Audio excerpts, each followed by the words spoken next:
Je pense que les Canadiens, en général, sont un peu perplexes du résultat parce que si on regarde avec la composition de la Chambre avant le déclenchement des élections, c'est à peu près la même chose. C'est un gouvernement minoritaire libéral. C'est un gouvernement qui va devoir avoir besoin de l'appui de un ou deux partis d'opposition qui sont les mêmes. Et donc, ces compromis qu'on avait vus avant la campagne électorale, ces blocages aussi qu'on avait vus au Parlement, est-ce qu'ils vont encore avoir lieu? Ça, c'est une des questions qu'on se pose. Et si on a un gouvernement minoritaire, habituellement au Canada, la durée de tel gouvernement, c'est d'à peu près 2 ans. Est-ce que Marc Carney va avoir suffisamment de temps pour mettre en place son ambitieux programme, notamment de développement économique? Alors, comme vous voyez, déjà, on se pose beaucoup de questions. Puis je suis sûre qu'il y en a d'autres qui vont venir très rapidement là, à l'esprit de bon nombre de Canadiens.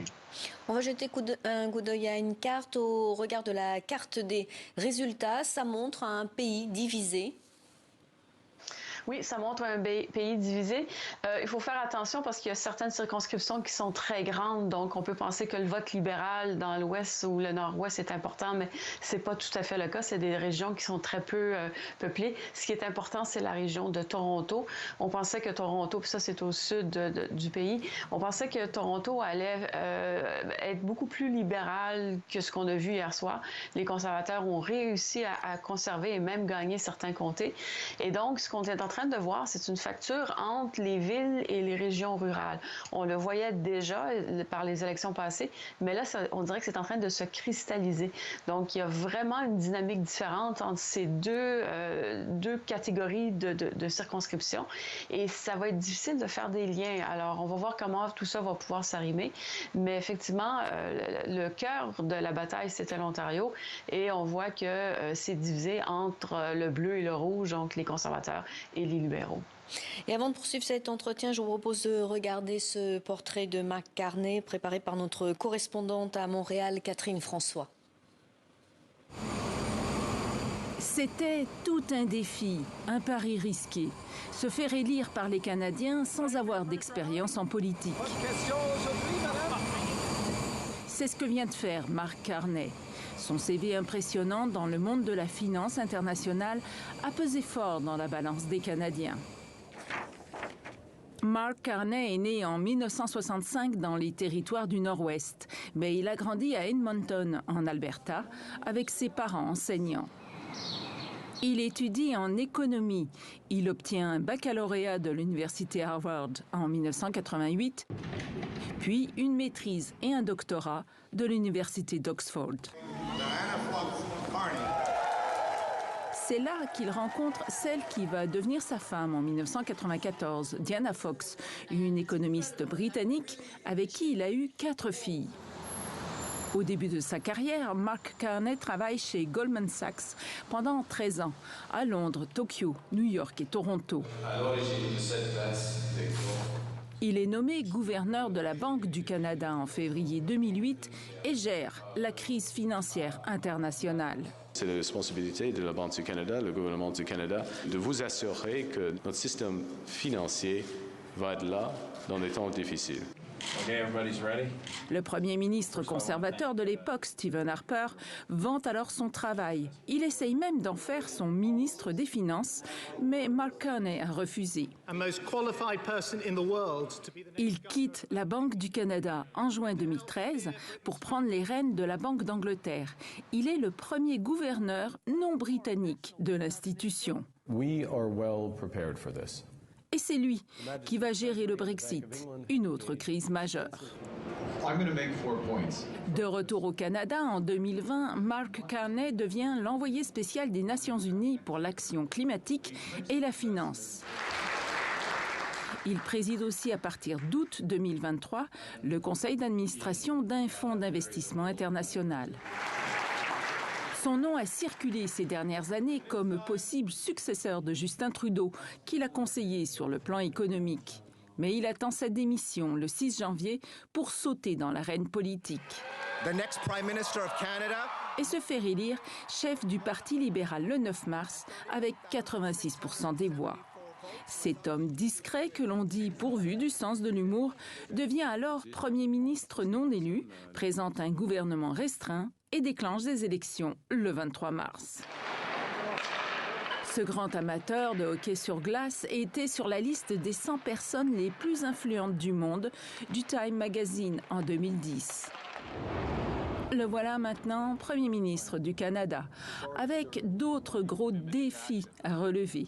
Protéger le pays de Donald Trump, ses tarifs douaniers dévastateurs et ses visées expansionnistes. Marc Carney est un économiste, un novice en politique, on vient de l'entendre. Comment a-t-il réussi à convaincre les Canadiens grâce à son discours anti-Trump ? Oui, son discours ferme, c'est ce qu'on attendait, mais je vous dirais c'est plus la longueur de son CV, puis on vient bien de le voir, on l'a bien vu dans votre reportage.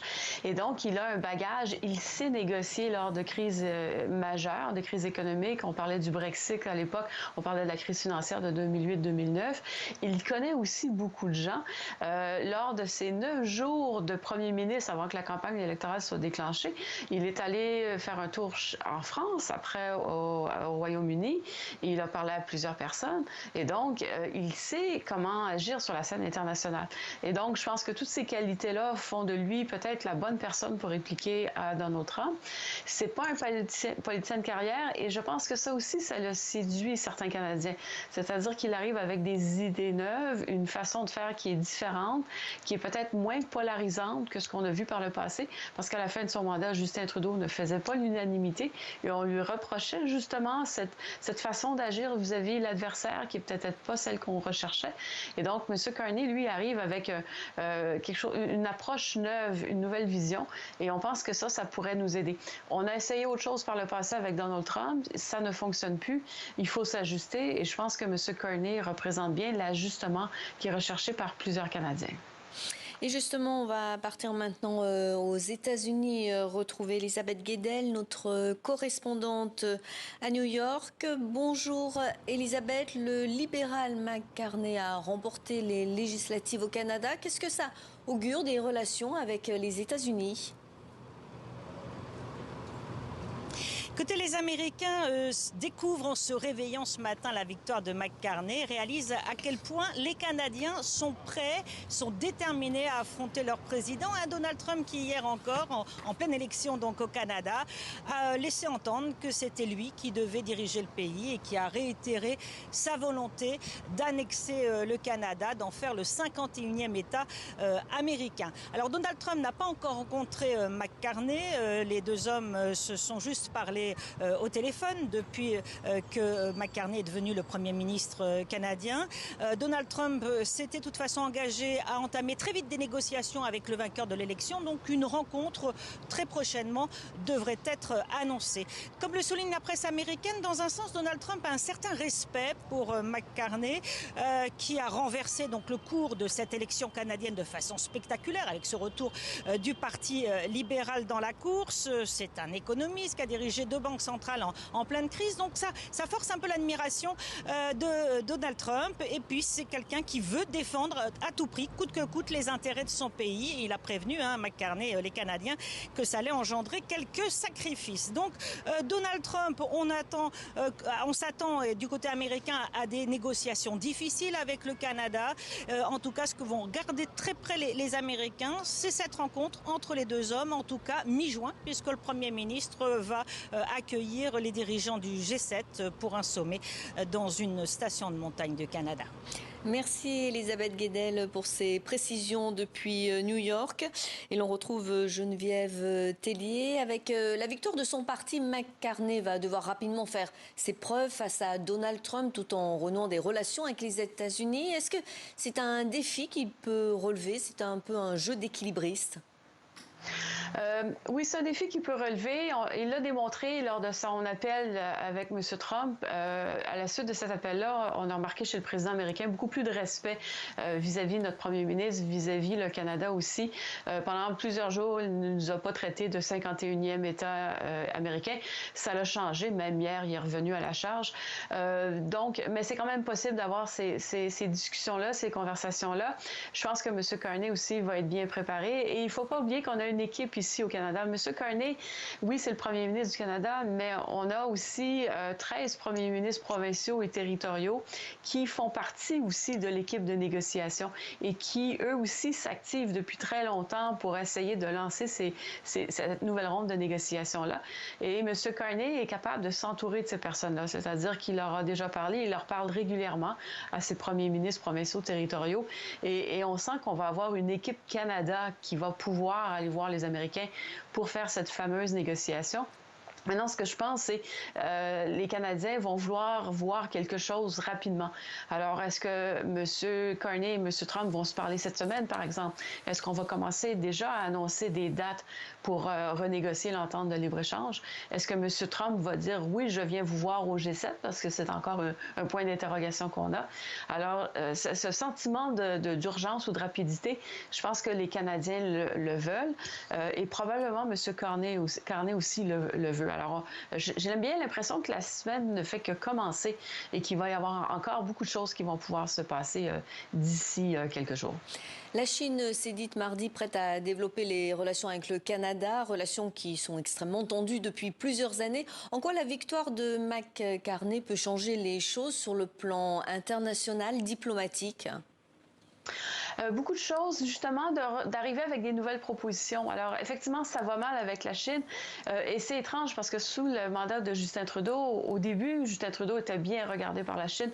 On se rappelait chez les Chinois de son père qui avait justement tissé des relations entre le Canada et leur pays. Et avec Justin Trudeau aussi, ça s'est bien commencé, mais ça s'est très mal terminé. Il y a eu toutes sortes de controverses, notamment à propos de l'ingérence chinoise dans notre processus électoral. Monsieur Carney arrive en disant, ben moi, je connais bien la Chine, on va reprendre des bases de négociation différemment et si on veut s'éloigner des Américains, ben, on n'aura pas le choix. Il va falloir commencer à négocier avec la Chine. Et la Chine aussi est mal prise avec les Américains. Alors, il va peut-être y avoir des terrains d'entente qui vont pouvoir se tisser entre les deux pays. Mais quand même, une certaine méfiance, parce que tout n'est pas beau non plus, tout n'est pas au beau fixe. On se rappelle qu'il y avait eu l'emprisonnement de 2 Canadiens durant plusieurs années. Ça avait créé beaucoup de relations tendues entre les deux pays et on garde encore un peu ça à l'esprit. Alors, est-ce que M. Carney va pouvoir amener des nouvelles propositions? Son désir de diversifier les marchés, bien, forcément, ça va passer par la Chine. Merci beaucoup Geneviève Tellier pour votre analyse sur ces élections législatives canadiennes.